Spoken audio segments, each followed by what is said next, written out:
Masuk Bu, masuk Bu. Biasaan kali terlambat. Tahap apa? Masuk. Sama aja macam ustadznya, suka kali terlambat. Duduk. Kalau habis bangku tempel. Allahu Akbar. Sehat Pak? Sehat. Alhamdulillah. Yang terhormat para orang-orang tuaku, tuan-tuan guru, alim ulama yang hadir, salam takjim, salam hormat, salam mulia.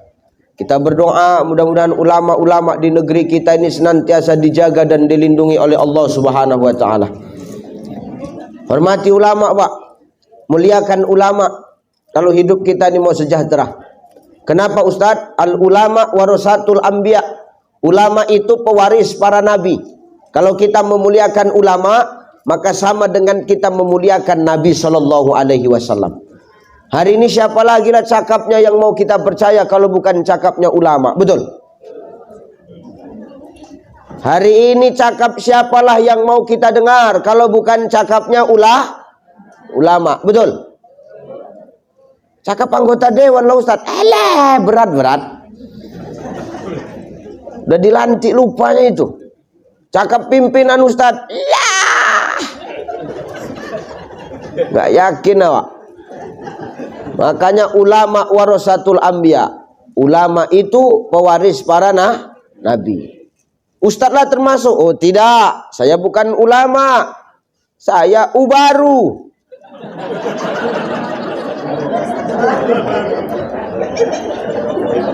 Allahu Akbar ya. Makanya dengan memuliakan ulama maka berkah itu akan datang untuk kita Bapak Ibu. Amin insya. Terhormat Bapak pimpinan Pelindo Belawan berapa nih? Regional 1. Bapak siapa nama Bapak? Nah, karena aku nggak tahu kan boleh bertanya kalau nggak tahu. Daripada ngasal-ngasal aja nanti salah awak dah, berdosa lagi awak. Udah berdosa, honor kena potong kan nggak enak Bang. Izin Pak. Bapak siapa? Bapak Ikhwal, Masya Allah. Sebelahnya Bapak siapa Pak? Pak Edi. Nanya kan boleh, salah pun nanya pun salah. Bapak yang dua sehat Pak? Ya Pak. Pak Joko. Joko nama Pak? Bisa Bapak masuk sini nama Joko ya Pak? Ya Allah.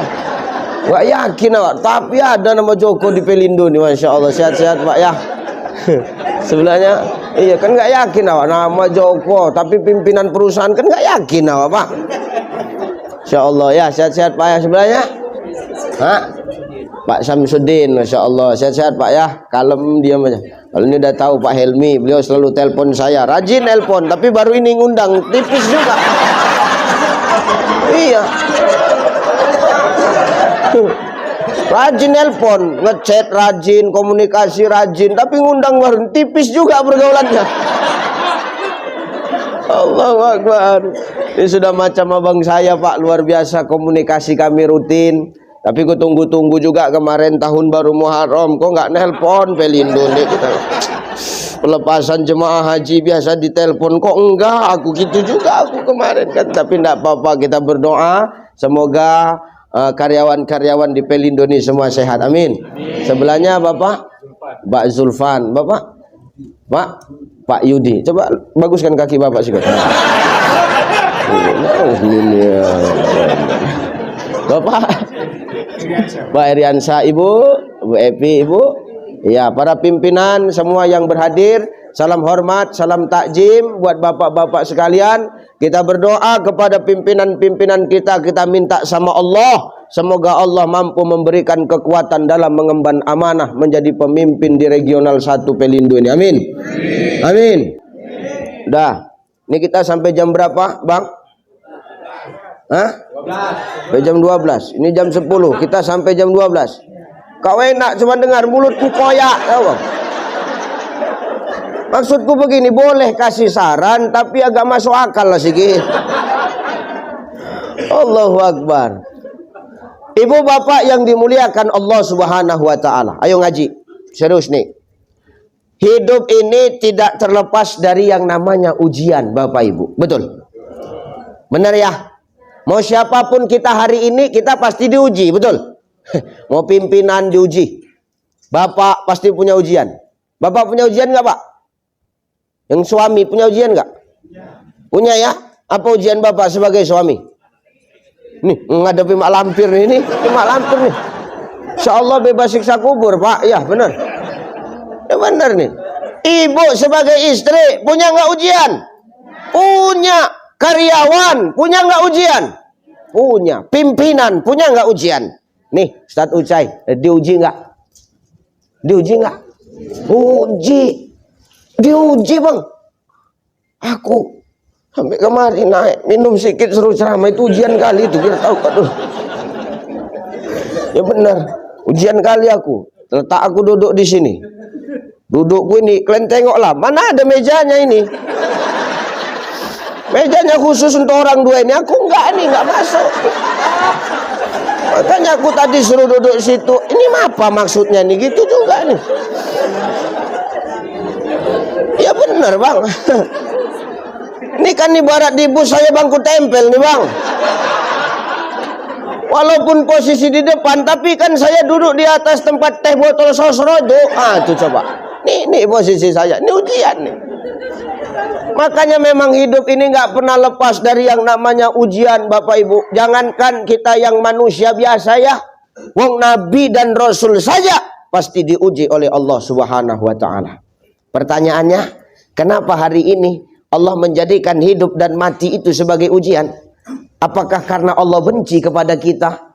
Allah tidak senang kepada kita? Allah tidak suka kepada kita? Oh enggak. Justru karena Allah sayang dan cinta kepada kita, makanya ujian itu Allah berikan kepada kita. Kenapa? Allah ingin tahu sebesar apa dan sesetia apa ketaatan kita kepada Allah. Cocok ya? Ahasiban nasu ayyutraku ayyakulu amanna wa hum la yuftanun. Apa kata Allah? Hei manusia, jangan kau merasa setelah kau mengaku beriman kepadaku, lantas kau merasa tidak aku uji, kata Allah. Salah.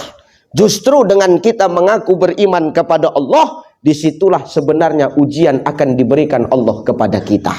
Justru manusia yang hidupnya mulus saja, lancar aja, sholat nggak pernah, azan ke masjid pura-pura peka. Suruh datang maulid ke lantai 7, dia ke lantai 6 belok masuk kantin, yang penting absen tuh. Nih, mulus terus, kenal sama Allah enggak, datengin Allah enggak mau, tahu-tahu hidupnya lancar aja. Hati-hati Pak, bisa jadi ini istidraj. Istidraj itu apa Ustaz? Cara Allah memberikan kenikmatan dunia kepada kita agar kita semakin jauh kepada Allah. Makanya hati-hati, hidup ini ujian. Mau apapun pangkat jabatan kita, ini semua ujian. Nah ujian ini dua. Satu, ada ujian orang dikasih sulit. Ada ujian orang dikasih susah. Sama ada ujian itu dikasih keindahan. Nikmat dunia dikasih Allah. Jadi direktur Pelindo, jadi pimpinan, umpamanya. Nih ujian.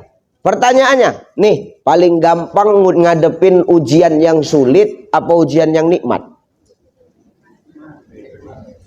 Hah? Enggak gini, kalau kira-kira nggak bisa jawab, cukup diam aja gitu, enggak.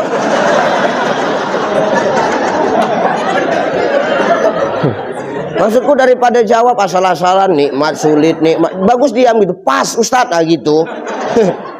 Ya. Lebih mudah mana menghadapi ujian yang benar-benar sulit apa yang nikmat, Pak? Ya gitu kan, Ibu ini kan paten pasrah, pas gitu kan. Ternyata dalam hidup ini Bapak Ibu lebih sulit menghadapi ujian kenikmatan dibandingkan yang sulit. Ya benar ya. Kalau orang dikasih susah, jelas ujiannya, Bang. Orang dikasih sulit, nampak ujiannya. Orang dikasih sedih, kelihatan ujiannya. Tapi ujian kenikmatan dunia, ini yang kadang kita sulit untuk menghadapinya. Benar ya? Orang dihantam puting beliung, pegangan sama pohon, asalkan gak lepas pegangannya, selamat dia, Bang. Orang dihantam badai topan, asalkan dia peluk pohon yang kuat, Asalkan nggak lepas pegangan dia, selamat. Tapi kadang di situ ada angin sepoi-sepoi yang datang. Itu yang kadang-kadang membuat kita menjadi hening, terlena, dan terjatuh dari pohon, Pak. Makanya tanya sama monyet. Monyet tuh paling takut sama angin sepoi-sepoi, Pak. Kalau angin tornado, monyet tuh diam aja, dia pegangan gitu. Tapi kalau angin sepoi-sepoi, monyet tuh pasti turun dari pohon. Kenapa? Dibuatnya ngantuk, terlena, jatuh. Ini kan bukan monyet, ini contoh ini, Pak. Ya, maksudnya apa, Ustadz? Hati-hati dengan ujian kenikmatan Allah Subhanahu wa Ta'ala. Kenapa? Bisa membuat kita lupa dari mana kenikmatan itu datang. Kadang-kadang orang menilai kenikmatan yang hari ini dia dapat, oh ini kan karena usahaku, wah ini kan karena kerja kerasku, wah ini kan hasil lobby-lobbyku sama pimpinan, ini kan hasil cari mukaku sama pimpinan, wah ini karena ada orang dalam. Oh tidak, itu semua karena Allah Subhanahu wa Ta'ala. Makanya Allah ngomong, wa tuhibbunal mala hubban jamma. Jangan kau jadi manusia terlalu cinta kepada dunia. Kalau cintamu lebih besar daripada cintamu kepadaku, kata Allah, maka kau akan lupa bahwasannya ada kehidupan yang lebih kekal dari kehidupan dunia, namanya kehidupan akhirat, Pak. Hati-hati kita hari ini. Jangan terlena dengan kenikmatan dunia. Popularitas, hati-hati, bisa membuat kita terlena. Ya benar, Bang. Hari ini siapa yang nggak kenal Ucai? Ini umpama. Tapi lantas apakah membuat kita melangit? Oh enggak, saya nggak melangit, biasa aja. Kenapa? Saya dilahirkan dari jemaah, saya harus kembali kepada jemaah. Kalau saya melangit, takkan mungkin aku mau duduk di bangku tempel tuh, harus VIP.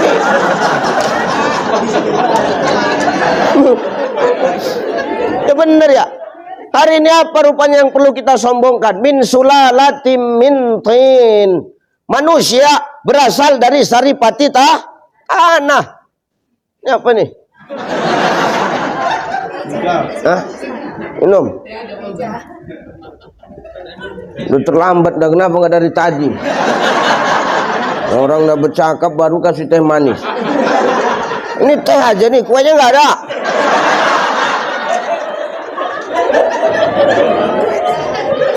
Allahu Akbar. Terima kasih ya Bu. Masya Allah. Terima kasih Pak. Udah nggak usah repot-repot. Kuenya nggak usah. Kalau bisa sekalian sama buah. Ya, orang dikasih kesulitan hidup nampak jelas ujiannya. Tapi dikasih kenikmatan hidup kadang lalai, Bang. Contohnya siapa? Sa'labah. Sa'labah kenal Bu? Sa'labah? Sa'labah orang pintu tol sini. Masa nggak kenal lah. Itu Sa'labah, maaf Pak Bu, maaf sekali ya. Dulu hidupnya miskin Pak. Ujiannya jelas. Jelas sekali ujiannya. Sholat nggak pernah ikut doa sama Nabi. Sholat nggak pernah ikut doa bareng-bareng sama Nabi. Itu Sa'labah Bang. Sampai-sampai Nabi itu nyariin, ini Sa'labah mana ya? Kalau habis sholat kenapa langsung pulang, kan begitu. Besok ketemu Sa'labah. Nabi nanya tuh sama Sa'labah.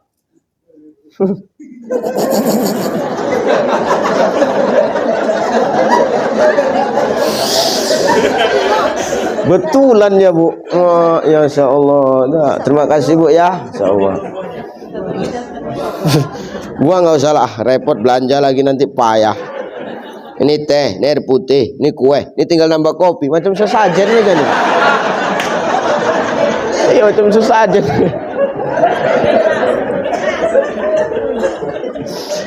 Sudah. Sa'labah itu ditemuin sama Rasulullah. Sa'labah, ya Rasul, kuperhatikan kau kenapa sih setiap habis sholat nggak pernah mau ikut baca doa bareng kami nih. Apa jawab Sa'labah? Ya Rasul, siapalah orang yang nggak pengen berdoa bareng engkau ya Rasulullah. Sudah pasti doanya dikabulkan Allah. Tapi sayang, 1000 sayang ya Rasulullah. Kenapa? Aku harus pulang ya Rasul. Kenapa? Sarung ya Rasul, sarung. Kenapa sarungmu Sa'labah? Cuman satu ya Rasulullah. Aku harus pulang. Kenapa? Aku harus bergantian dengan biniku di rumah. Kalau aku lama kali pulang dari masjid, nanti biniku bisa tak sholat ya Rasulullah. Kenapa rupanya? Sarungku cuma satu ya Rasul. Cuman inilah sarungku ya Rasulullah. Ini pun dapat hadiah sunat masal kemarin itu ya Rasul. Wah, mendengar ini Rasul sedih, Pak Bu. Salabah. Ya Rasulullah, besok habis zuhur kau jumpain aku ya. Ada apa ya Rasulullah? Udah, jumpain aja. Ada apa ya Rasul? Jumpain aja. Baik ya Rasulullah. Noh, besok selesai sholat zuhur, Sa'labah menghadap kepada Rasulullah. Assalamualaikum ya Rasulullah. Waalaikumsalam. Oh, udah datang kau Sa'labah? Sudah ya Rasulullah. Ada apa ya Rasulullah? Engkau memanggilku hari ini ya Rasulullah. Ini Sa'labah. Ada kambing 2 ekor Sa'labah. Untuk apa ya Rasulullah? Kutitipkan kambing ini kepadamu. Kuberikan ini kepadamu hai Sa'labah. Baik ya Rasulullah. Benar ini, benar. Ini kambing kau jaga, kambing kau pelihara. Mudah-mudahan ini kambing nanti beranak pinak. Sepasang Pak. Laki-laki perempuan, kau jaga kambing ini ya. Mudah-mudahan nanti beranak pinak, makmur hidupmu. Kau bisa beli sarung untuk ibadah. Jadi kau nggak terganggu sholat di masjid. Nih niat baik Rasulullah. Alhamdulillah, terima kasih ya Rasulullah. Senang Sa'labah. Pulang Pak. Pulang Sa'labah ke rumah. Bahagia dia. Besiul-siul Sa'labah tuh. Senang dia. Senang gitu, besiul dia. Macam aku nantilah habis ceramah pulang kan senang, besiul gitu kan. Sudah. Enggak, ini kan contoh Pak, contoh. Dengar aja napa? Kalau dengar pun protes aja, selu aja lah. Sudah dibawa pulang sama Sa'labah kambing yang diberikan oleh Rasulullah. Namanya kambing-kambing yang ngasih Nabi, Bang. Kambing yang doain Nabi ya.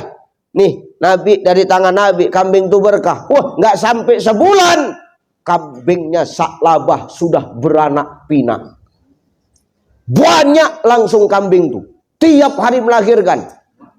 Orang nggak KB. Bandel kali dia, nggak mau KB. Asal jumpa jadi barang, jumpa jadi barang tuh. Banyak anaknya. Sudah, kok macam tahu aja kakak itu, ketawanya kuat kali. Beranak dia banyak sudah kambingnya. Sudah. Ternyata semakin banyak kambingnya, semakin banyak ternaknya. Dulu Sa'labah yang rajin pergi ke masjid berjamaah, hari ini dia jarang datang ke masjid, bahkan tidak pernah lagi datang ke masjid, Pak. Rasul nyariin. Mana Sa'labah ini? Ada yang nampak? Ada yang nampak Sa'labah? Ada? Hah? Ada yang nampak Sa'labah? Ada yang nampak? Betul kalian, ada nampak enggak? Oh, enggak ada. Satu orang tunjuk tangan. Ya Rasulullah, kenapa engkau mencari Sa'labah wahai Rasulullah? Bagaimana aku tidak mencari Sa'labah? Dulu dia rajin pergi ke masjid. Dulu dia rajin berjemaah bareng kita. Tapi kenapa belakangan ini Sa'labah nggak pernah nampak ke masjid ya? Apa jawab sahabat ini? Ya Rasul, Sa'labah sekarang udah sibuk. Sibuk kenapa? Ngurusi kambing. Ternaknya dia sekarang banyak. Kerjaannya menggembala kambing aja. Makanya kelakuannya sekarang sama macam kambingnya. Rasul tengok tuh. Ke masjid nggak mau, maunya ke kandang aja. Nih, lu bener. Kau yakin ya Rasulullah. Kalau nggak percaya nih, dia sedang ngangon kambing nih di padang rumput. Dia sedang menggembala kambingnya ini ya Rasulullah. Ayo kita jumpain. Memang orang begitu. Dulu sulit, nggak jadi apa-apa, dekat sama Allah. Begitu dikasih jabatan yang enak, kadang-kadang lupa. Dulu belum apa-apa, dekat, rajin ke masjid berdoa. Kadang-kadang udah diangkat jadi pimpinan, jadi direktur, umpama. Dia lupa ke masjid misalnya. Aku nggak bilang bapak jangan baper, seru aja Pak. Ini bilang orang sana nih. Orang sana ini, nggak orang sini, orang sana. Cuman orang sana itu banyak berkawan sama orang sini. Nah, itu masalahnya. Sudah. Oh, didatangi sama Rasulullah. Assalamualaikum Sa'labah. Oh, waalaikumsalam ya Rasul. Sehat ya Rasul. Seharusnya aku yang nanya sama kau Sa'labah. Kau sehat? Sehat ya Rasulullah. Kenapa belakangan ini kau nggak pernah nampak di masjid wahai Sa'labah? Bahkan maaf, untuk berjamaah saja kau sekarang nggak pernah. Apa hal, apa gerangan yang menyebabkan engkau tidak mau ke masjid lagi wahai Sa'labah? Apa jawaban Sa'labah dengan mudahnya? Bagaimanalah mungkin aku sempat ibadah ya Rasulullah? Bagaimanalah mungkin aku sempat nak pergi ke masjid, sementara tengok nih, ternak kambingku aja siapa yang ngurus? Kalau ku tinggal, serigala dimakannya nanti. Dimakan serigala dia nanti. Mana ada kambing makan serigala kan? Serigala itulah dimakannya kambingku ya Rasulullah. Rugilah aku ya Rasulullah. Rugilah aku. Sementara aku menjaganya, membesarkannya lelah. Kalau ku tinggal sholat ke masjid, pulang-pulang dimakan serigala. Rugilah kita ya Rasulullah. Oh begitu. Ku tengok kambing muda banyak nih. Iya ya Rasul. Ya sudah bisalah wajib kurban tahun ini. Ini sadar. Ini kan. Nih. Perbaikan diri dan merefleksi diri kan. Supaya kau berpikir. Selama ini kan kadang-kadang kita lupa dari mana dan mau dibawa kemana apa yang hari ini kita nikmati, Bu. Benar ya? Ini supaya kita mikir. Ini sekarang kau kan banyak kambingmu ya wahai Sa'labah. Sudah 41 ekor. Kau sudah wajib kurban dong. Apa kata Sa'labah? Oh nggak bisa ya Rasul. Kenapa nggak bisa? Nanti bentar lagi nih habis asar. Nih ada agen dari Belawan datang mau jemput kambing. Berapa ekor? Sebiji ku jual ya Rasulullah. Kenapa dijual Sa'labah sebiji? Supaya tidak masuk syarat untuk wajib kurban. Begitu liciknya otak Sa'labah menipu Allah dan Rasulnya, Pak Bu. Rasul marah. Apa kata Rasulullah? Sesungguhnya engkau akan dilaknat oleh Allah Subhanahu wa taala. Enggak lama Bapak Ibu dimatikan Allah semua kambingnya, balik lagi dia miskin. Nauzuh. Maka hari ini semua yang kita miliki jangan sampai kenikmatan yang kita rasakan malah menjauhkan diri kita dari Allah Subhanahu wa taala. Siogianya manusia ketika dititipkan kenikmatan dunia itu akan dijadikannya jembatan untuk semakin dekat kepada Allah. Mangkana lahu malun falyatasaddaq bimali. Kalau ada hartamu, silahkan kau bersedekah dengan harta. Ini Nabi yang ngomong, bukan Ucai. Yang ngomong Nabi, aku cuma nyampaikan. Siapa yang punya harta, silakan kau bersedekah dengan harta. Jangan dengan harta kau berpikir ini karena jeripayamu lantas kau pelit kepada sesama yang membutuhkan. Nauzubillahi min dzalik. Nabi itu orang pemurah, Pak. Nabi itu orang paling baik. Nabi itu orang paling dermawan. Bayangkan, maaf betul. Dengar orang sakit di rumahnya nggak ada apa-apa, tinggal kurma itu dibungkusnya. Diantarkannya tempat orang sakit. Padahal habis bahan makanan beliau, tinggal kurma itu, tapi dibawa. Nabi itu sifatnya pemurah, nggak pandang bulu dan tidak pandang siapa dia. Asalkan membutuhkan, pasti dibantu oleh Rasulullah. Tuh Nabi punya kebiasaan. Kalau Nabi itu datang ke pajak tahu kan? Pasar, pajak, ada kakek-kakek, tuh buta orangnya. Buta kakek tuh. Dia duduk di sudut pajak tuh. Butan. Sambil dimaki-makinya Muhammad tuh. Hati-hati sama Muhammad. Hati-hati sama Muhammad. Muhammad tuh penyihir. Muhammad tuh tukang fitnah. Muhammad itu pembohong, pendusta. Jangan mau dekat-dekat Muhammad. Dia tak tahu. Kalau yang dia ceritakan itu ada di depan dia. Disenggolnya kakek tua tuh. Kek, udah makan kau kek? Belum. Siapa kau? Aku anak muda, tak perlu kau tahu namaku. Mau kakek makan? Mau. Diambilnya roti sama Rasul, Pak. Dilumatkannya di mulut Nabi. Dimasukkannya ke mulut kakek itu. Supaya apa? Nggak ngunyah lagi kakek itu. Tinggal nelan aja. Buat gitu Pak Direktur. Nanti ke pajak kan.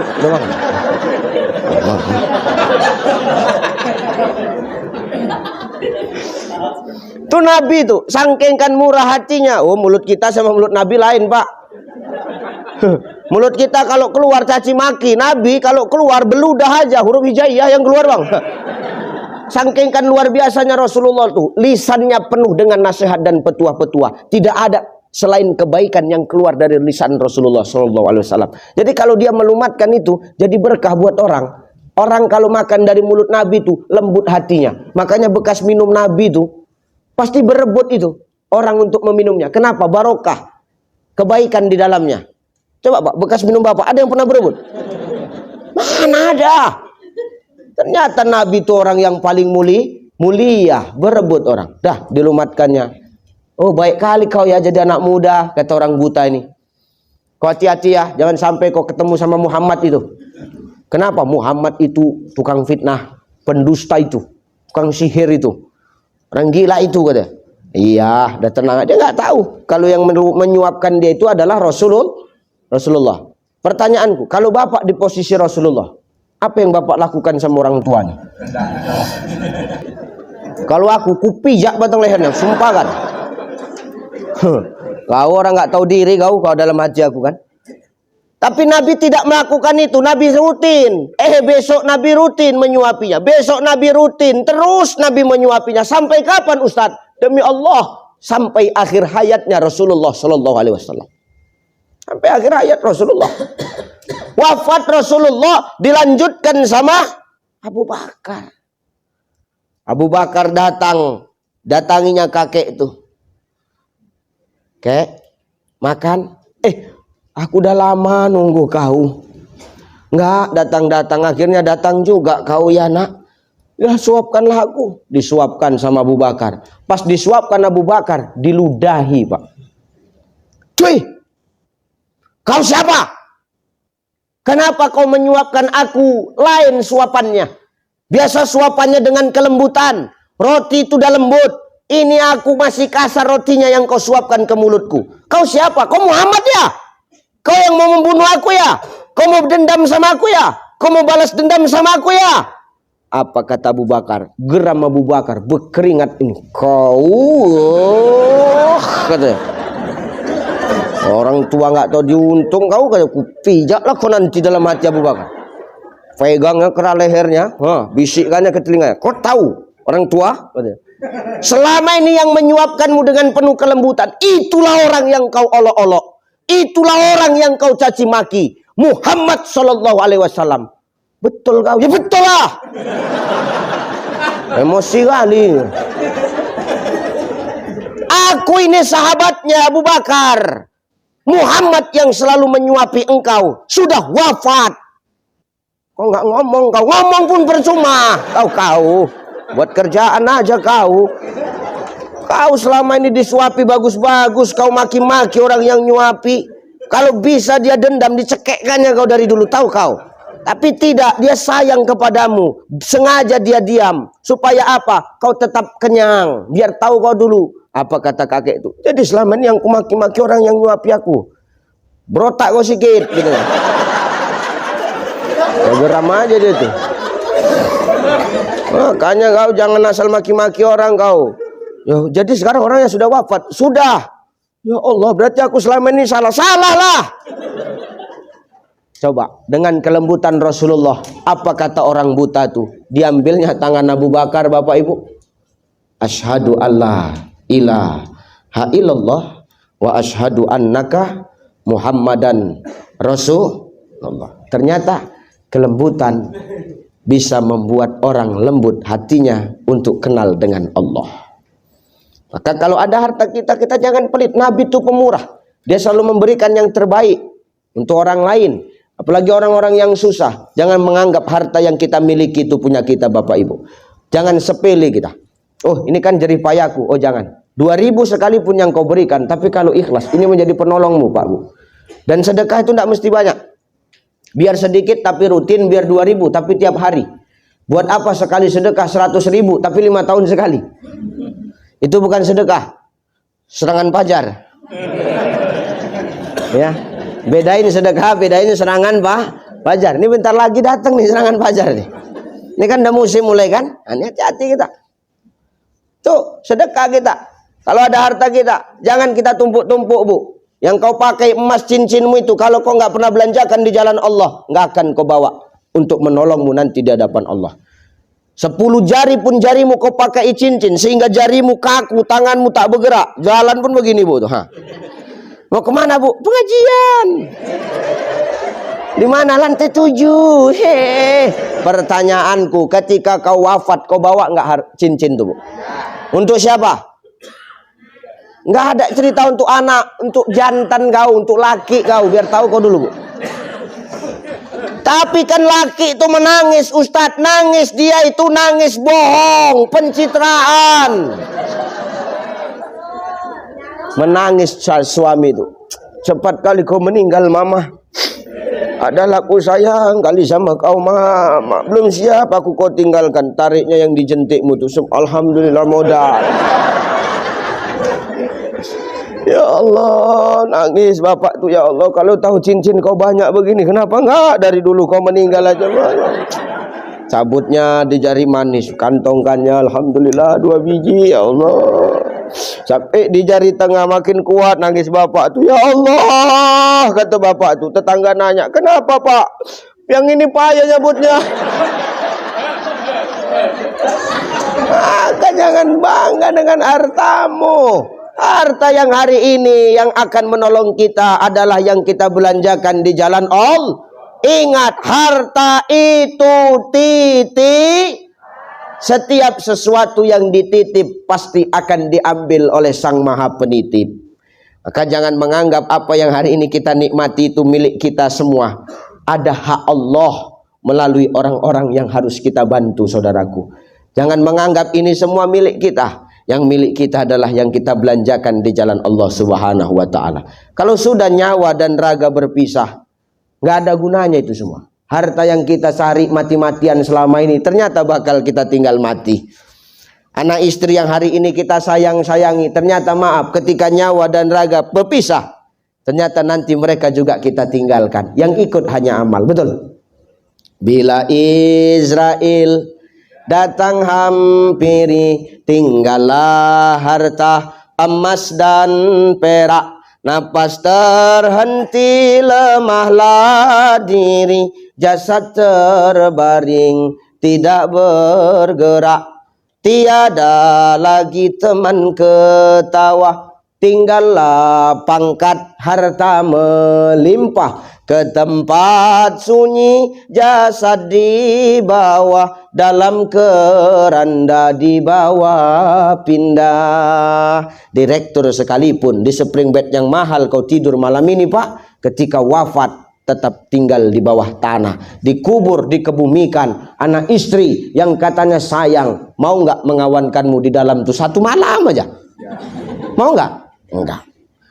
Maka semua itu adalah keindahan semu, fata morgana yang sementara sifatnya, yang kekal adalah amal yang akan kita bawa adanya.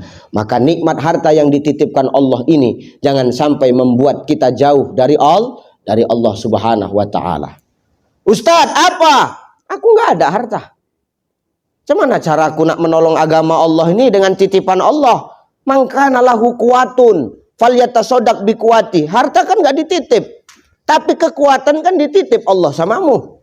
Bisa kau gunakan kekuatanmu untuk menolong agama Allah nih? Bisa Ustadz? Boleh. Maka dengan kekuatan yang Allah berikan kepada kita hari ini Bapak Ibu, tolong agama Allah Subhanahu wa ta'ala. Jangan dengan fisik yang kuat, jangan dengan badan yang sehat, terus kita menghardik orang-orang yang lemah, memijak orang-orang yang lemah. Tak boleh. Anggar jago, so hebat, buka baju, tengokkan tato. Ini aku punya tato.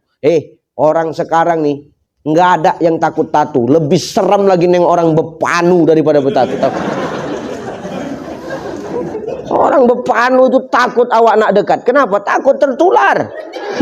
Maka hari ini kau yang punya tato jangan sombong kau. Nggak ada orang takut sama tato lagi, betul? Maka hari ini jangan bangga kita. Ada kekuatan, ya tolong agama Allah. Bantu agama Allah, bantu orang yang susah. Ada nenek tuh payah nak menyeberang jalan, tuntun. Stopkan mobil-mobil peti kemas tuh. Mobil peti kemas tuh. Oh, aku tadi macet di pintu tol gara-gara orang itu. Ya betul, aku udah geram aja aku tadi itu. Mau marah wak Ustadz kan, lu malu sama peci kan. Tahankan Pak Helmi pun nelpon aja. Aku pikir. Iya. Betul. Udah.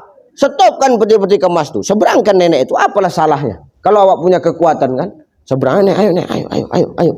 Ayo. Lama kali orang itu. Lama kali nenek itu jalan Ustadz. Sepakkan sedikit biar cepat. Cepat kok sedikit. Cepat nenek. Udah awak seberangkan dia Ustadz. Nggak tahu dia terima kasih Ustadz. Nggak bilang terima kasih Ustadz. Diam aja Ustadz. Cemana tuh Ustadz? Ngapain kok repot cari terima kasih, pengakuan dari manusia? Hari ini kan manusia terlalu gila mencari pengakuan dari manusia. Itu yang korban itu, yang ngomong betul tuh korban itu. Ngapain kita terlalu cari muka sama manusia? Ngapain kita hidup terlalu mencari pengakuan dari manusia? Seberapa lamalah pengakuan manusia kepada manusia? Sebatas dia hidupnya. Sesudah dia mati, ada lagi yang mengakui dia? Nggak ada. Maka jangan kita hidup nih cari pengakuan makhluk. Cari pengakuan dari Sang Maha Pencipta makhluk. Selesai, Pak. Nggak ada itu semua. Nggak usah perlu cari-cari muka kali sama pimpinan. Biasa aja hidup nih, guys. Ya benar, Bang. Ini yang hari ini terjadi, Pak. Sama makhluk terlalu cari muka, tapi sama Allah kadang-kadang kita nggak mau cari muka. Padahal pimpinanmu itu nggak ada apa-apanya dibandingkan Allah Subhanahu Wa Taala. Ditiupnya ubun-ubun tuh, meninggal. Maka jangan banyak cakap kita hari ini. Hidup nih jangan cari pengakuan manusia, cari pengakuan Sang Maha Menciptakan manusia. Kenapa pengakuan makhluk sama pengakuan Sang Pencipta makhluk itu berbeda, Pak? Beda. Nih, Ucai, kata orang baik. Kata orang. Kata Allah belum tentu, Pak. Pak Direktur, kata karyawannya orang baik. Kata Allah belum tentu. Ya benar, Bang. Benar ya? Nih kata orang, ini orang baik. Kata Allah belum tentu. Pandangan orang, saya orang baik. Pandangan Allah belum tentu sama dengan pandangan makhluk, Pak, Bu. Nih yang ngomong nih, ini belum tentu lebih baik daripada yang mendengar. Bisa jadi yang mendengar itu jauh lebih parah.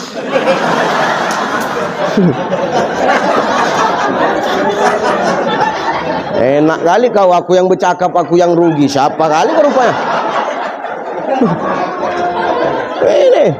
Makanya hari ini kita hati-hati, jangan kita cari muka sama manusia, nggak ada gunanya itu, saudaraku. Yang mau kita kejar itu pengakuan dan ridhonya Allah Subhanahu Wa Ta'ala. Maka berbuat aja karena Allah. Kalau hari ini apa yang sudah kita lakukan nggak diakui manusia, pasirnya itu semua. Pasir itu semua. Jangan terlalu cari muka sama jantan, jangan ya dek ya, hati-hati. Nggak ada gunanya itu. Cari muka sama Allah, Allah akan kirimkan yang terbaik. Kenapa Ustadz? Karena Allah tahu apa yang kita butuhkan, bukan apa yang kita ingin. Ya udah, ngapain cari muka sama manusia? Biasa aja, jangan ya dek ya. Hati-hati kita, nggak usah sibuk kita cari muka sama makhluk. Nah kita nolong orang, udah ditolong, orang nggak terima kasih sama kita, ya biasa aja. Ngapain sampai ke bawa-bawa mimpi, sampai nggak bisa tidur? Toh memang banyak orang sekarang udah ditolong nggak tahu terima kasih kok. Bener ya? Iya tuh memang kelakuan orang Belawan gitu rata-rata tuh. Makanya hati-hati kita hari ini. Nggak usah kita cari pengakuan makhluk, cari pengakuan yang Maha Menciptakan makhluk. Ya Bu ya, Bu, ya Bang ya. Ya, kerja aja. Wa kuli malu fasayarallahu amalakum wa rasuluhu wal mu'minun. Bekerjalah kau, maka Allah akan menengok, Rasul menilai, orang mukmin akan menilai.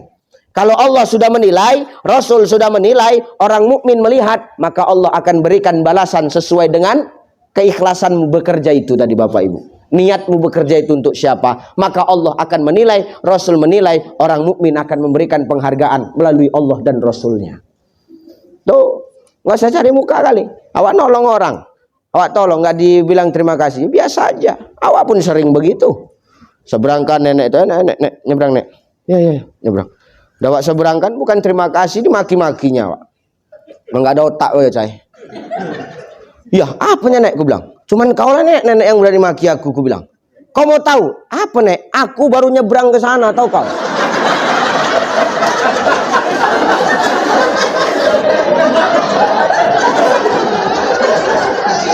Baru sampai aku ke sana udah kau bawa balik lagi aku kemari kata.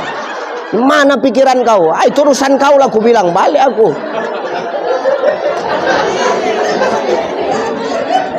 Rupanya nenek itu baru nyebrang, datang awak balikkan lagi kemari. Cocok marah nenek itu, pikirkan. Allahu Akbar. Maka hari ini kalau dikasih kekuatan oleh Allah, ya tolong agama Allah. Itu titipan. Apalagi Ustadz, harta nggak ada, kekuatan dah tua, nggak bisa lagi Ustadz, nggak ada kekuatan awak Ustadz, nak berjalan aja payah. Rematik Ustaz, sakit pinggang Ustaz. Cemana aku nak menolong agama Allah ini? Mangkana lahu ilmun falyatasaddaq bi ilmi. Kalau ada ilmumu, kata Nabi, sedekah dengan ilmu. Ada kebaikan yang kita tahu, sampaikan Pak. Mau kebaikan itu didengar nggak didengar, terserah. Yang penting kita sampaikan. Makanya Nabi ngomong, balighu anni walau ayah. Sampaikan dariku walau hanya satu ayat. Kalau kita tahu kebaikan, sampaikan. Karena kebaikan itu nggak harus keluar dari mulut seorang ustadz. Kebaikan itu nggak harus keluar dari mulut seorang kiai, masaih, tuan-tuan guru, nggak pasti. Asalkan kita yang namanya manusia, tugas kita ini semua da'i, kata Allah. Kullu say'in da', setiap kita ini adalah para da'i. Asalkan tahu kita tentang kebaikan, sampaikan kebaikan itu kepada orang. Mau dia terima atau nggak terima, yang penting kita sampaikan. Bahkan Imam Al-Ghazali mengatakan, apa kata Imam Al-Ghazali? Andai kata, dengar lu Pak, jangan cerita dulu Pak. Pak, dengar lu. Ya, cerita aja kalian. Majelis taklim cerita, di kantor cerita aja ceritanya. Namanya pandangan umum, apa yang ku pandang ku umumkan lah kan. Siapa suruh undang aku, mana peduli aku.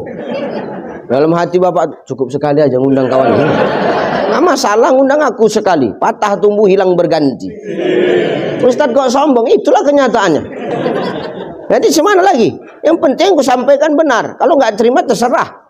Kalau kau sakit hati, aku senang. Kenapa? Berarti hatimu masih hidup kan gitu. Kalau udah disampaikan terasa di hati, tapi nggak berubah, apa bedanya sama yang dipelihara salabah tadi?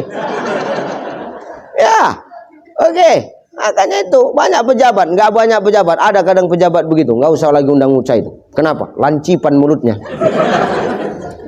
Sakit hatiku. Berarti ada yang salah dengan hatimu. Orang yang disampaikan kebenaran kok. Nggak usah lagi undang Uca itu. Oke, it's okay, no problem. Sebulan lagi Pak menelpon, Ustadz datanglah ngisi ceramah tempat kami. Apa? Tapi kalian nggak mau undang aku lagi, aku bilang. Yang bercakap gitu orangnya udah mati Ustadz. Oh cocok, aku bilang.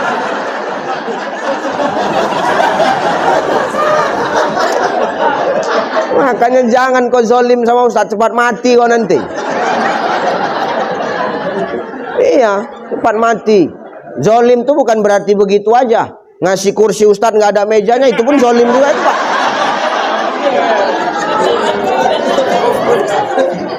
Jadi ya Pak. Makanya ada ilmu kita, tahu kita tentang kebaikan walaupun sedikit, sampaikan saja. Mau didengar, mau diterima, nggak diterima, didengar, nggak didengar, sampaikan. Imam Al-Ghazali mengatakan, andai kata ada seekor anjing yang memuntahkan berlian, jangan kau pandang anjingnya, tapi pandang apa yang dia muntahkan. Ya yang muntahkan kan berlian. Min jawab aja ibu ini, ya jijik kali aku. Ya, jangan pandang anjingnya, tapi pandang apa yang dia muntahkan. Yang dimuntahkannya apa? Berlian. Walaupun anjing yang memuntahkan, tapi kan yang dimuntahkan berlian. Kita sama, kita bawa ke toko emas, laku nggak? Laku. Maka jangan pandang siapa yang menyampaikan Pak, sekalipun itu anak kita sendiri, sekalipun anak kandung kita. Bu. Pak, ya, Papa kan udah tua. Kata anak, tolonglah Pak, berhenti apa Papa main slot itu, main slot aja kerjaan Pak. Pak nggak cukup rupanya gaji di Pelindo itu, asik slot aja Pak. Dia mulut kau. Kau itu kalau nggak ada aku, nggak ada kau di muka bumi ini. Jangan pandang yang mencakapkan, tapi dengar apa yang dicakapkannya. Selagi benar yang dicakapkan anak tuh Pak, terima. Slot boleh nggak? Judi online boleh nggak? Haram. Mau kau pakai chip tak pakai chip, haram. Nggak usah tengok-tengokan kalian, udah tengok aku aja. Nggak usah balas tengok, dengar kau ya. Kau pun tengok aku aja udah tengok aku. Kalau terasa di hatimu, kau rubah. Yang penting udah aku sampaikan. Nanti ditanya Allah, udah aku sampaikan sama orang Pelindo itu Cai, udah. Tapi kenapa nggak berubah? Bandal. Selamat saya Pak. Mau kau main slot, mau pakai chip, nggak pakai chip, haram. Tapi nggak pakai chip Ustadz, kau bisa lalai dari panggilan Allah. Makanya orang kalau udah main handphone Pak, Bu, anak bapak, anak ibu, kok dipanggil, susah nggak nyaut? Susah. Kenapa main handphone tuh? Panggilan mak ayahnya aja nggak didengar, apalagi panggilan azan. Main slot. azan di masjid. Hayya 'alas shalah.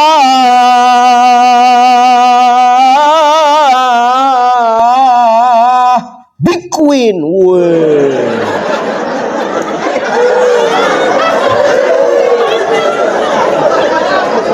Lain jawaban tuh, bukan la haula wala quwata, Big Queen kata wak. Hayya 'alal falah.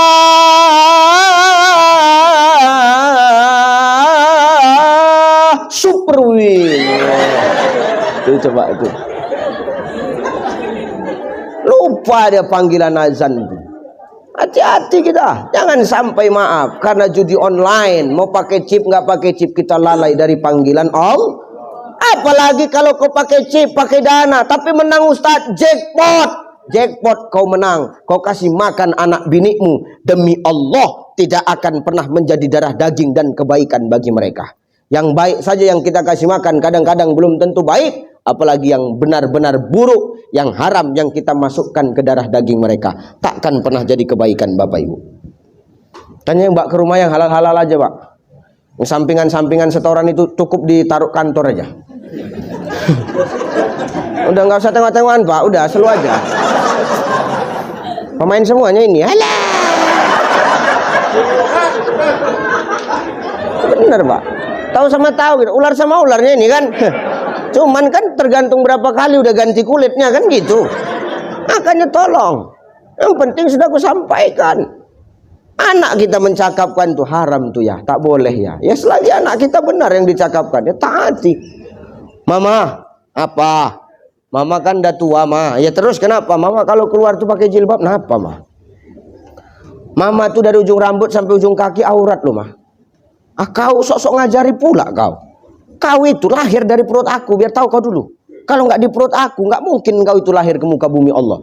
Diam kau. Ah, tak bisa, Bu. Selagi benar yang dicakapkan anak tuh, taati. Jangan tengok yang sampaikan, tapi lihat dan dengar apa yang dia katakan. Memang jelas menutup aurat itu kewajiban kok, betul? Betul nggak?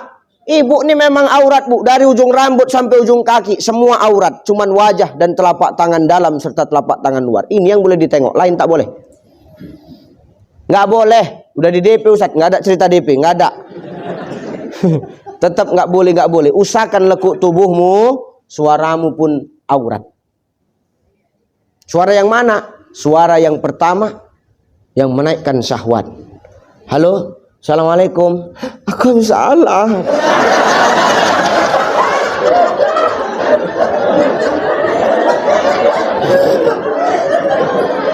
Udah makan deh, suapi.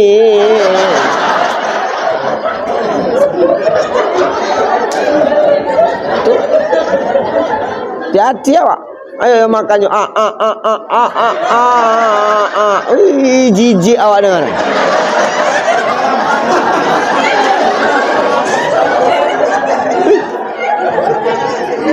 Udah sholat adek, abang lah imamnya. Muntah. Maka suara itu aurat. Dengar. Suara yang begitu, hati-hati bunda. Banyak para istri sekarang Pak, dia lembut bercakap sama laki orang, tapi kasar sama laki sendiri.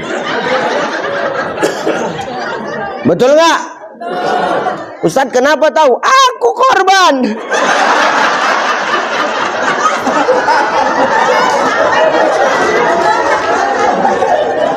Korban curhat. Kalau biniku lembut, sayang biniku, apalagi aku mulai Januari sampai akhir Desember penuh jadwal, makin sayang deh aku tengok. Maka hati-hati kita hari ini ya Bu ya. Jelas kalau yang benar yang dikatakan anak, terima walaupun itu anak kita. Suaramu aurat, suara yang menaikkan syahwat. Yang kedua, suara yang mana Ustaz? Suara yang mengajak kepada kemaksiatan. Bersuara ibu tapi kemaksiatan ada di dalamnya. Contoh, nyanyi. Seperti mati lampu, ya sayang, seperti mati lampu. Oh, macam King Nasar. Gara-gara ibu nyanyi orang banyak berjoget, bergoyang, minum minuman keras, dosa. Itu suara aurat. Tapi kalau solawat pula, mana mungkin lah. Solawat itu kan kebaikan. Ya, Makanya selagi yang nggak baik, suara itu jadi aurat, apalagi perempuan. Hati-hati kita punya. Maka hari ini kalau ada ilmu kita sampaikan walaupun sedikit, karena kebaikan itu nggak harus keluar dari mulut seorang ustadz, seorang dai, seorang masaih, seorang ulama. Kita ini semua adalah dai. Selagi tahu kita tentang kebaikan, sampaikan itu Bapak Ibu. Makanya nggak ada harta, kekuatan. Nggak ada kekuatan, ilmu. Nggak ada ilmu, falyakul khairan aw liyasmut. Lebih bagus kita diam daripada kita bercakap tapi banyak mudarat yang kita keluarkan. Maka hari ini, hidup ini adalah ujian bagi kita. Kalau ujian itu sudah selesai, pasti akan ada reward. Ada reward, ada apa? Penghargaan. Ada bonus dari ujian yang sudah kita lewati. Ada naik level, ada naik tingkatan yang akan kita terima. Betul nggak? Betul ya? Maka hari ini ketika kita berhasil melewati ujian kenikmatan yang hanya bersifat semu dan fata morgana yang Allah berikan kepada kita, namun tidak menjauhkan diri kita kepada Allah, disitulah makna la in sakartum la azidannakum wa la in kafartum inna azabila syadid akan benar-benar kita rasakan, Pak. Ternyata tidak semua syukur itu menambah kenikmatan. Hari ini banyak orang yang bersyukur tapi nikmatnya tak ditambah-tambah Allah. Begitu aja. La in syakartum la azidannakum. Bersyukur dia, nikmat ditambah. Syukur yang bagaimana Ustadz? Syukur yang dengan kenikmatan dititipkan kepadanya, dia jadikan itu jalan untuk dekat kepada Allah. Ya Bu ya? Bu, ya. Nih, buat jalan kepada Allah. Contoh. Dulu Pak Direktur nggak punya apa-apa, umpama ke masjid rajin Pak. Padahal kendaraan nggak ada, kereta nggak ada, mobil nggak ada, mau numpang sama orang nggak percaya, pikirnya begal aja kan. Jadi cemana? Jalan kaki ke masjid tiap hari, jalan kaki 5 waktu nggak pernah tinggal. Subuh ke masjid, zuhur ke masjid, asar ke masjid, maghrib ke masjid, isya ke masjid, nggak pernah tinggal 5 waktu. Walaupun jalan kaki. Pertanyaan saya, kira-kira itu Pak Direktur setiap hari jalan kaki ke masjid, nggak ada kendaraannya. Pertanyaan saya, itu Allah kira-kira nengok nggak? Allah nilai nggak tuh? Nilai. Allah nengok, Allah nilai. Allah perhatikan nggak tuh? Perhatikan. Kalau Allah sudah menilai, Allah sudah memperhatikan, dan Allah sudah melihat, pasti Allah akan panggil malaikatnya. Mikail, kemari dulu. Kan pengatur rezeki. Nih, hambaku ini. Kendaraannya nggak ada, jalan kaki kemana-mana. Tapi rajin dia datang ke rumahku. Rajin dia berjemaah ke masjid. Tolonglah atur rezekinya. Supaya dia mudah ke masjid. Mampukan dia beli kereta. Nih Pak. Dimampukan Allah beli kereta. Wah, dikasih Allah kereta. Bukan semakin malas ke masjid. Makin rajin Bang. Kenapa? Syukur. Syukurnya digunakan kepada Allah juga. Kendaraan yang dititipkan digunakan untuk Allah. Makin rajin ke masjid. Sholat maghrib, zuhur udah pergi Bang, bayangkan. Ya benar tuh. Sangkingkan syukurnya tuh. Wah, Allah nengok nggak? Allah memperhatikan nggak? Allah nengok, Allah memperhatikan, Allah menilai. Dipanggilnya kembali Mikail. Mikail, nih makin dikasih kereta makin rajin. Nih, mampukan beli mobil. Oke, dimampukan beli mobil. Wah.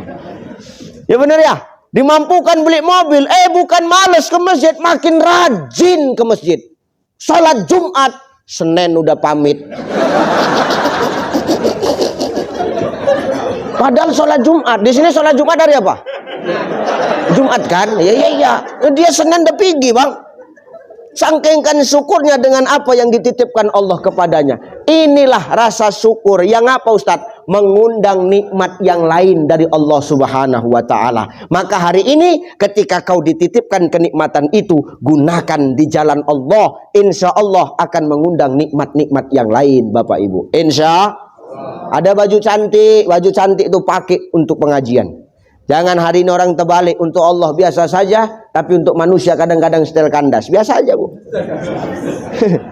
Ya Bu ya. Seneng ibu-ibu pengajian tuh biasa aja bajunya, tapi begitu undangan mahal-mahal ku tengok. Mahal-mahal. muka berkilat. Kalau pengajian kusam aja mukanya pakai bedak baby aja. Bekal udah undangan berkilat mukanya, pakai skincare, tak pakai bedak apa aja berkilat, sampai putih gitu mukanya. Muka putih, leher hitam. Ya Allah, gitu. Macam zebra cross.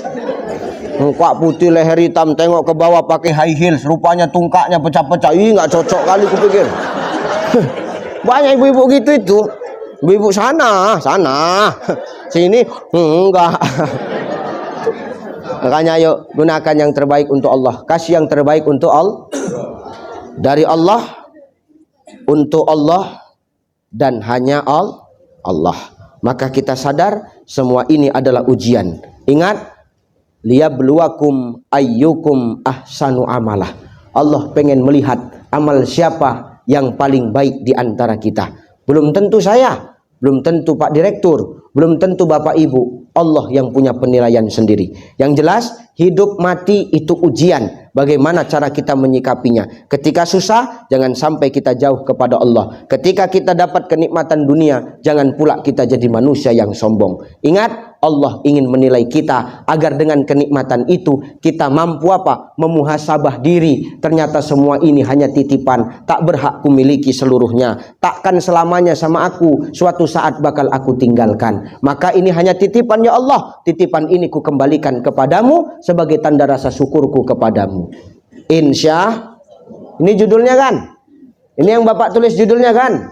Bermuhasabah dengan kenikmatan yang Allah berikan kepada kita. Jadikan Nabi sebagai teladan. Nabi nggak pernah meninggalkan yang lain-lain untuk kita umatnya. Cuman dua yang ditinggalkan Rasulullah. Taraktu fikum amraini lang tadillu ba'di ma in tamassaktum bihima kitaballah wa sunnata rasuli. Aku nanti meninggal, nggak ada yang kutinggalkan apa-apa untuk kalian umatku. Kalian akan selamat kalau kalian pegang kepada dua ini. Apa dia?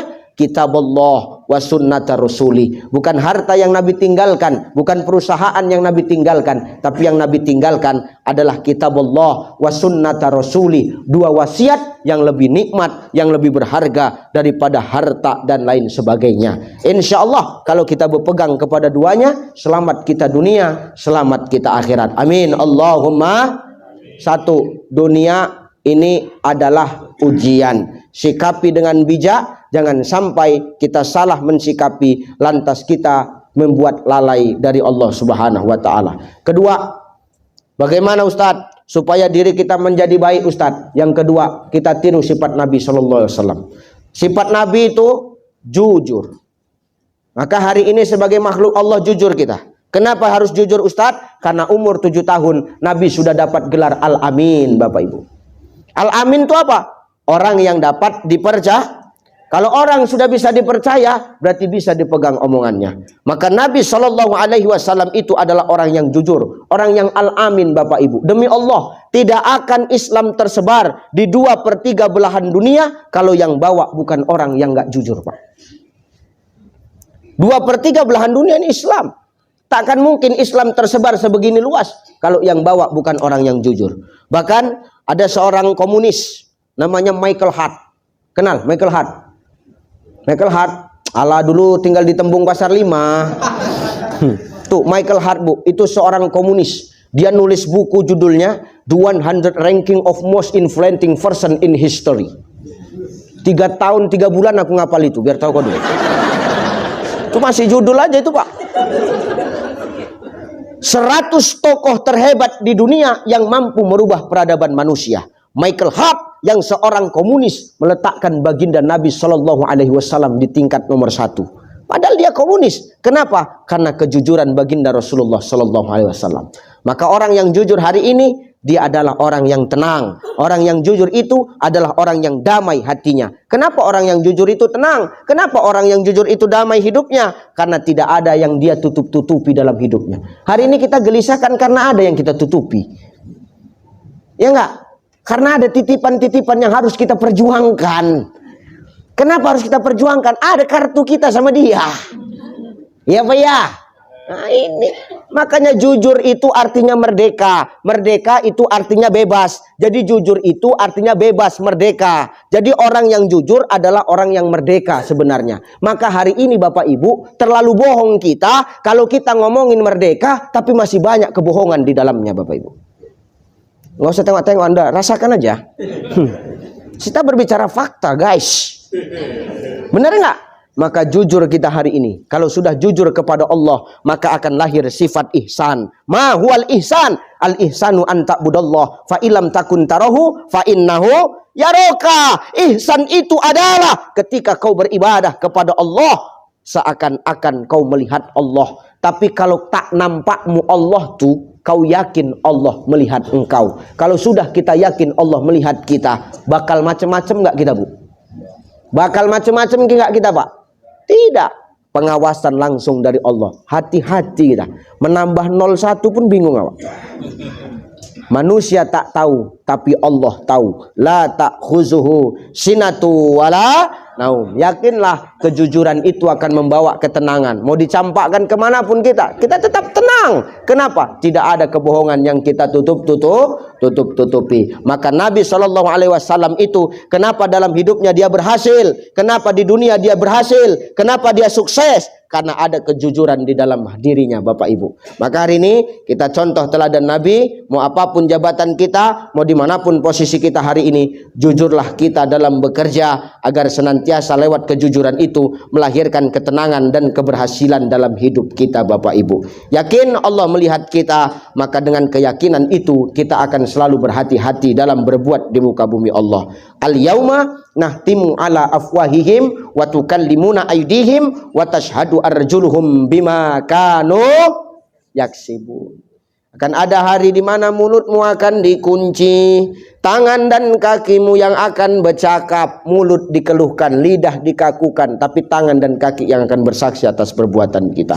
Maka hari ini saudaraku, jujur itu berat, tapi pelan-pelan kita berproses menuju kepada kejujuran, agar apa? Indonesia, negeri kita, hidup kita, masyarakat adil makmur dengan kejujuran tersebut saudaraku.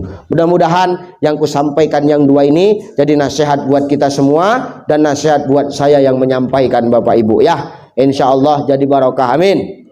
Satu, kita ulang, hidup ini ujian. Jangan sampai kita tidak bijak dalam menghadapi ujian. Jangan sampai kita tidak bijak mensikapi ujian. Karena kalau kita salah sedikit saja, bisa jadi kenikmatan dunia itu bisa menjauhkan kita dari Allah Subhanahu wa taala. Sadarlah bahwa semuanya ini adalah titipan dari Allah. Semua titipan pasti akan diambil kembali oleh Sang Maha Penitip. Jangan jauh dari Allah ketika susah. Jangan sombong ketika dapat kenikmatan, karena semuanya hanyalah titipan semata-mata. Yang kedua, tegakkan kejujuran, karena dengan kejujuran itu akan tenang damai hidup dan hati kita, mulia di hadapan manusia, mulia di hadapan Sang Pencipta. Yang paling penting dalam hidup, jangan cari pengakuan makhluk, tapi cari pengakuan dari Sang Maha Pencipta makhluk. Insya Allah keberkahan pasti akan datang menemui kita. Amin. Allahumma amin. Dah.